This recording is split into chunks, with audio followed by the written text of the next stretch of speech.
Karachi press club پر press conference سے خطاب کرتے ہوئے نادرا شناختی کارڈ آفس سے نکالے جانے والے افراد کا کہنا ہے کہ پسند ناپسند کی بنیاد پر نادرا میں انکوائری کی جا رہی ہے، جبکہ جعلی انکوائری کر کے ملازمین کو نوکری ختم کی جاتی ہے۔ جبکہ انہوں نے بتایا کہ حصول انصاف کے لیے ایک درخواست 2018 میں چیف جسٹس میاں ثاقب نثار کو دی تھی، جنہوں نے نوٹس لیتے ہوئے نادرا سے جواب طلب کیا تھا، جس کے بعد نادرا نے سپریم کورٹ میں جھوٹا جواب جمع کرایا اور نادرا نے 338 ملازمین کی انکوائری کی اور قانونی تقاضے مکمل نہ ہونے کے باعث نوکریوں سے برخاست کر دیا۔ ورنہ شکر ہے یہ جاب اچھی ملی اور میرے گھر والے میرے سے بہت خوش تھے۔ میں چاہتا ہوں مجھ سے کیا غلطی ہوئی تو میں نے کیا کیا۔ اب میں بے روزگار ہوا ہوں اور باقی کرائے کے گھر میں رہ رہا ہوں اور میں جیسے گزاروں وہ میرا نہیں جانتا میں نے کیا غلطی کی تھی۔ اور میں اسپیشل پاسر ہوں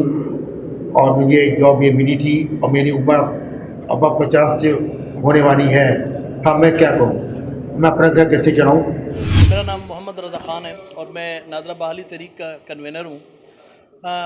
سب سے پہلے تو آج کا جو مقصد تھا پریس کانفرنس کرنے کا کہ نادرا ڈپارٹمنٹ میں جو نادرا کا چھوٹا ملازم ہے ان کے ساتھ جو ظلم اور بربریت ہے اس کے حق میں جو ہے آواز اٹھائی جائے۔ بدقسمتی سے بتانا پڑتا ہے کہ نادرا جو کہ ایک بہت بڑا ٹیکنیکل ادارہ ہے اور اس میں بہت پڑھے لکھے نوجوان اس کی خدمات سر انجام دیتے ہیں، اور ماضی میں یہ بات کسی سے چھپی ہوئی نہیں ہے کہ ماضی میں نادرا کے بہت بڑے کارنامے ہیں، مگر چھوٹا ملازم جس کا جو بے قصور ہوتا ہے اسے بے دخل کر دیا جاتا ہے، اس کے خلاف کوئی پراپر END رول کو فالو کیے بغیر جو ہے اس کے خلاف انکوائری کو بروئے کار لاتے ہوئے اس کو برخاست کر دیا جاتا ہے۔ ایسے اس ریجن میں بہت سارے ایسے ملازمین ہیں کہ جنہیں اپنی حق کی آواز اٹھانے کی پاداش میں جو ہے بے دخل کیا گیا، پھر کورٹوں سے وہ دوبارہ اس ادارے میں آئے کورٹ کے تھرو، پھر ان کے اوپر جو ہے جب یہاں سے بھی پیٹ نہیں بھرا تو ان کے اوپر جو ہے وہ ملک دشمنی کے گناہونہ جو ہے الزام لگا کے ان کی لب کو بند کرنا چاہا۔ میری سب سے پہلے وزیر اعظم پاکستان سے اپیل ہے، اس کے بعد وزیر داخلہ سے اپیل ہے کہ نادرا میں جو ہونے والی نادرا دیکھیں، میں مثال دوں گا باقی اداروں کے ساتھ، جو باقی ادارے آج تباہ ہوئے ہیں پاکستان میں، ان کے ساتھ بھی ان کی اگر ہسٹری اٹھائیں تو یہی حالات تھے جو آج نادرا کے اوپر ہیں۔ سیاسی عمل دخل، سیاسی بھرتیاں، سیاسی لوگوں کا آنا جانا اور سیاسی لوگوں کی باتیں ماننا، میرٹ کا فقدان، حق کا فقدان اور حق نہ دینا، جو ہمیں صرف اور کچھ نہیں چاہیے، ہمیں باقی